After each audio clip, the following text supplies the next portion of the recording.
आज जो press conference का जो मेन मकसद हमारा है, जो हाल ही में वीडीसी के बीच में एक बहुत बड़ा विवाद उत्पन्न हुआ है, खास करके ये कह करके कि जी वीडीसीज को अभी तक जो उनका ऑनरेरियम था वो पिछले 2-2.5 साल से नहीं मिल रहा है।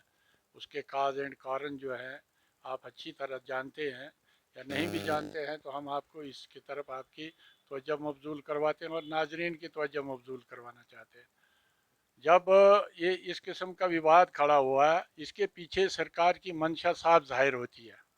सरकार ने जब वीडीसी के साथ जो एसपीओज रखे गए थे, चाहे एसपीओज कोई भी है, लफ्ज़ एसपीओज है, वो सरकारी ऑनरेरियम लेते थे और सरकार ने उनकी जितनी भी जो ये होती है राहत की जो स्कीमें लगाई है, चाहे वो मनरेगा हो, चाहे वो बीपीएल राशन कार्ड हो, चाहे सोशल वेलफेयर के संबंधित जो इनको मुरादें मिलती है एक बीपीएल फैमिली को, उससे इन सबको महरूम कर दिया गया था। और सब अच्छी तरह जानते हैं और सरकार भी जानती है कि सरकार के समक्ष एसपीओज ने भी अपनी गुहार की लगाई थी और एसपीओज के वीडीसी मेंबरों ने भी लगाई थी। और एसपीओज की जो जहाँ तक तलक है, उन्होंने ऑनरेबल हाई कोर्ट के माध्यम से जो भी आदेश जारी हुए उसके अकॉर्डिंग उनको जो वीडीसी से ये अपने तौर पर उनको जनरल लाइन में ले लिया गया। और जब से उनको जनरल लाइन में लिया गया है, तब से वो अपनी ड्यूटी जो है थानों में, अपने पुलिस लाइन में सरंजाम दे रहे हैं। और उनके हक में जो ऑनरेबल हाई कोर्ट ने फैसला दिया है, उसमें सरकारी वकला साहिबान ने ये साफ जाहिर किया था कि ये वे जो उजरत मिलती थी, जो ऑनरेरियम मिलती थी, वो बिहाफ ऑफ एसपीओ मिलती है। और ना हमने इनको कभी इस चीज़ के लिए तंग तलब किया कि आप अपनी ऑनरेरियम जो है वीडीसी मेंबरों के बीच में तकसीम करें, और ना हम आइंदा करेंगे। तो इसके निस्बत जब वीडीसी के मेम्बरान जो है वो अपने ऑनरेबल जो होम मिनिस्टर साहब हैं अमित शाह जी, उसके पास गए थे। उन्होंने एक फॉर्मली ऑर्डर भी जारी किया था। उसने वीडीसी का नाम बदल कर वीडीजी बनाया। मुझे अफसोस से कहना पड़ता है कि आज तक उस ऑर्डर पर अमल दरामद क्यों और कैसे नहीं हो रहा है, इसके निस्बत वही जानते हैं। और उस ऑर्डर के भी लास्ट कॉलम में वजाहत की गई थी कि यह मसला जो है ऑनरेबल हाई कोर्ट के ज़ेरे समात है। और ऑनरेबल हाई कोर्ट ने जब फैसला दे दिया एसपीओज के हक में, तो सरकार को चाहिए था कि उनके उजरत का फौरी तौर पर से प्रबंध करना चाहिए।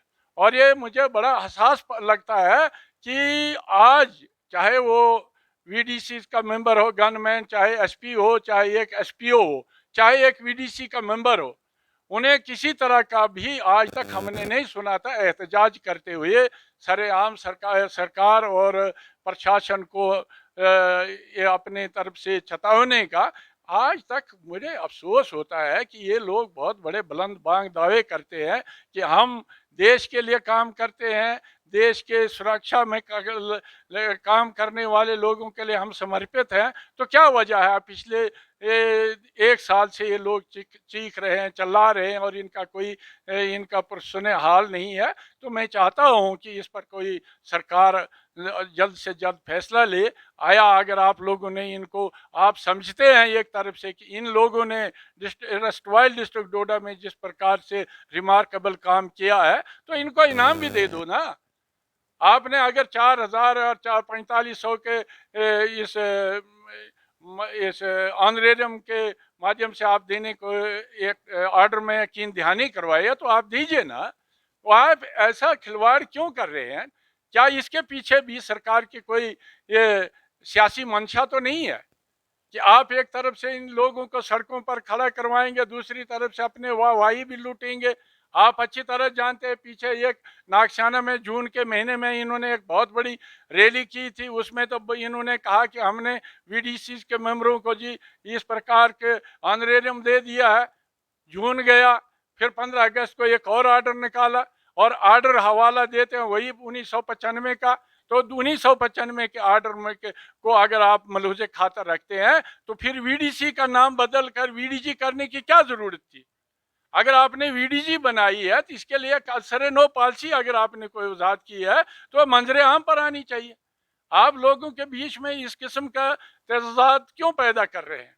यही मेरा आज के इस प्रेस कॉन्फ्रेंस में बोलने का मेन मकसद था, और हमारी पार्टी का भी यही मकसद है कि आप इस डोडा अरेस्ट वाइल्ड डिस्ट्रिक्ट डोडा में जिस किस्म के अमन और शांति का माहौल बना है, इसको इस तरीके से बिगाड़ने की हम किसी भी कीमत पर इजाज़त देने वाले नहीं है। लिहाजा अगर नहीं होता है, अगर आप लोगों ने तब आर्डर किया, उसके लिए भी सरकार जिम्मेवार है। आज अगर उस आर्डर पर अमल दरामद नहीं होती है तो भी सरकार जिम्मेदार है। हम कभी भी ये नहीं कहेंगे कि एलजी इंतजामिया इसके लिए दोषी है। मैं कहता हूँ सेंटर सरकार दोषी है, वो होम मिनिस्टर दोषी है जिसने अपने ऑफिस से होम अफेयर दफ्तर से एक ऑर्डर निकलता है कि भाई हमने इस किस्म की पॉलिसी बनाई है, 4000 और 4500 के हिसाब से इनको हम मानदेय देंगे, तो उनको मिलना चाहिए, इनकी जायज़ मांग है, हम इसके साथ हैं। और अगर नहीं होता है, सरकार अगर संज्ञान नहीं लेती है, हम यहाँ से लेकर के पार्लियामेंट तक इनकी बात को उठाने की इजाज़त रखते हैं। इन्हीं शब्दों से मैं आपसे अलविदा होता हूँ। देखिए, आज की जो हमारे नेशनल कॉन्फ्रेंस के प्रेसिडेंट के सरबराही में हमारी प्रेस कॉन्फ्रेंस हुई। आज हमारे जो वीडीजी मेंबर हैं वो भूख हड़ताल पर यहाँ बैठे हैं, इसलिए हम सब जो हैं शर्मसार हैं कि क्या वजह है। 14 अगस्त को जब इन्होंने कहा कि आपको अप्रैल से 4500 रुपया 4000 रुपया अंतरिम मिलेगा, और आज इन लोगों को यहाँ भूख हड़ताल पर बैठना पड़ता है। मैं आपको ये याद दिलाऊं कि यही वीडीसी मेंबर जब 2001 में सजार और शरोठी कांड हुआ, उस वक्त जो है यहाँ से लोग भागने के लिए तैयार थे, लोग अपने घरों को छोड़कर गवर्नमेंट से सुरक्षा मांग रहे थे। यही वीडीसी मेंबर, यही वीडीसी एसपीओज उस वक्त जो थे वहां पर अपने गांव में ड्यूटियां देते रहे और हम लोगों को सुरक्षित रखा। आज अगर ये भूख हड़ताल पर हैं, आप मान लीजिए ये पूरा पार्डर भूख हड़ताल पर है, पूरा जम्मू कश्मीर भूख हड़ताल पर है। ये लोग ड्यूटियां करते थे, हम सुख की चैन और सोते थे। लेकिन आज इन लोगों ने हथियार छोड़कर यहाँ पर धरना दिया है। इसके लिए शर्म आनी चाहिए उन लोगों को, उस गवर्नमेंट को, जिस गवर्नमेंट ने इनको वो वादा करके कि हम आपको जनरेरम देंगे, हम आपको 4-4.5 रुपया देंगे, वो जो एक ओल्ड एज पेंशन के बराबर है, और आज उसको भी ना देते हुए इन लोगों को बार बार धरने पर जो उतारा गया है, इसके लिए पूरा पार्डर इनके साथ है। अगर आज इन्होंने भूख हड़ताल की, अगर इनका मसला नहीं माना गया तो हम लोग भी इनके साथ शामिल हो जाएंगे, भूख हड़ताल पर आएंगे। और हमारी जो इन लोगों के साथ खिलवाड़ किया है, इसके लिए हम कभी भी इन लोगों को बख्शेंगे नहीं, और इन लोगों को ये इस चीज़ का संज्ञान लेना चाहिए कि इन लोगों को इन्होंने यहाँ पर धरने तक क्यों पहुँचने दिया। जब होम मिनिस्ट्री ऑफिस से ऑर्डर निकलता है तो फिर ये अगर वो ऑर्डर भी फेक है तो हम किसको सच माने। लिहाजा आज के प्रेस कॉन्फ्रेंस देने का यही हमारा मकसद है कि ये जो इनका मसला जो है जल्दी से जल्दी हल किया जाए। शुक्रिया, धन्यवाद। शुक्रिया भीम जी। सर आपको क्या लगता है कि क्या इन वीडीजी के नाम पे सियासत खेली जा रही है, वोट बैंक की राजनीति की जा रही है? भीम जी, आपके माध्यम से मैं ये बताना चाहता हूं कि जब ये वीडीजी का ऑर्डर ही जो है मार्च में हुआ है, उसी दिन से हमें ये शंका लग रही थी कि ये इन लोगों के साथ खिलवाड़ किया गया है। क्योंकि अगर वीडीसी, उसमें एक ही लफ्ज़ लिखना था कि वीडीसी मर्ज इन वीडीजी, तो ये आज तक ये मसला नहीं होता है। उसके बाद अगस्त में उसी ऑर्डर का हवाला दिया, उस ऑर्डर में 95 का भी हवाला दिया गया, और एक ऑर्डर दोबारा से क्या, उसमें तमाम कैटेगरी फ्रेम की गई इन्होंने कि किस तरह से क्या मिलेगा। 4000 मेंबर को मिलेगा, उसके लीडर को 4500 मिलेगा। लेकिन अफसोस की बात है कि वो पॉलिसी बनाने के बावजूद भी आज तक ये इनको मिल क्यों नहीं रहा है। इसमें एक बड़ी शंका है कि यहाँ भी सिर्फ और सिर्फ सियासी रोटियाँ ही सेकी जा रही है। क्योंकि अगर इनकी नीयत होती, सवाल तो यह है कि हमें तो इनके नीयत पे शक लगता है। अगर इनकी नीयत होती देने की तो आज तक ये विलम्ब नहीं पड़ता। क्योंकि 14 अगस्त उन्होंने क्लियर उस ऑर्डर में लिखा है जो 14 अगस्त की, कि ये पॉलिसी जो है वो 14 अगस्त से ही लागू की जाएगी। तो 14 अगस्त, अगर इनके पास इस किस्म की कोई प्रॉब्लम थी, अगर कोई पैसे की प्रॉब्लम थी, तो उनको उसमें ही अफेक्ट देना था कि हमारे पास इसकी प्रॉब्लम है, हम इसको नेक्स्ट अप्रैल से लागू करते हैं। तो हमें इसमें कोई डाउट नहीं होता, चलो जी इनको फाइनेंशियल क्रंचेज हैं, इनमें बजट में नहीं रखा गया है, लेकिन ये सब सरासर राजनीति लग रही है इसमें कि ये सिर्फ अपनी रोटियां सेकने के लिए, और इन लोगों को जो देशभक्त हैं, जिनने जो उस वक्त ये हथियार पकड़े थे जब कोई भी आदमी जो है गांव में अपनी असुरक्षा महसूस कर रहा था, और इन लोगों ने आगे आकर उस वक्त अपने हथियार पकड़े थे कि हम अपने देश या अपने लोगों की सुरक्षा करेंगे। लेकिन आज बड़े अफसोस से कहना पड़ता है कि वो लोग आज दर बेदर के ठोकरें खा रहे हैं और दाने दाने के लिए तरस रहे हैं।